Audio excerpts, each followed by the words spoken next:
انسان کی حیثیت ہی کیا ہے؟ مٹی سے بنا ہے، مٹی میں دفن ہو کر مٹی ہو جاتا ہے۔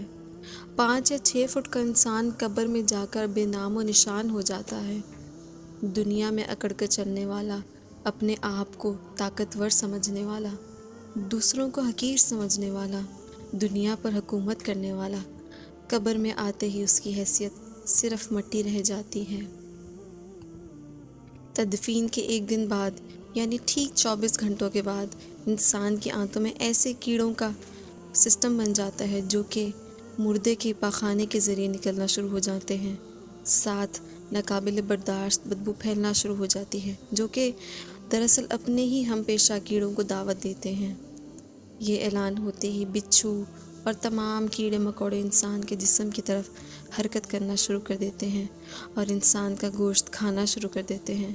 تدفین کے 3 دن کے بعد سب سے پہلے ناک کی حالت تبدیل ہونا شروع ہوتی ہے۔ 6 دن کے بعد ناخن گرنا شروع ہو جاتے ہیں۔ 9 دن کے بعد بال گرنا شروع ہو جاتے ہیں۔ انسان کے جسم پر کوئی بال باقی نہیں رہتا۔ پیٹ پھولنا شروع ہو جاتا ہے۔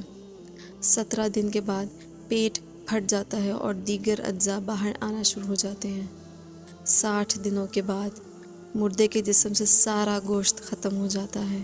انسان کے جسم پر کوئی بوٹی کا ایک ٹکڑا بھی باقی نہیں رہتا۔ 90 دن کے بعد تمام ہڈیاں ایک دوسرے سے جدا ہونا شروع ہو جاتی ہیں اور 1 سال کے بعد ہڈیاں بوسیدہ ہو جاتی ہیں اور بالآخر جس انسان کو دفنایا گیا تھا اس کا وجود ختم ہو جاتا ہے۔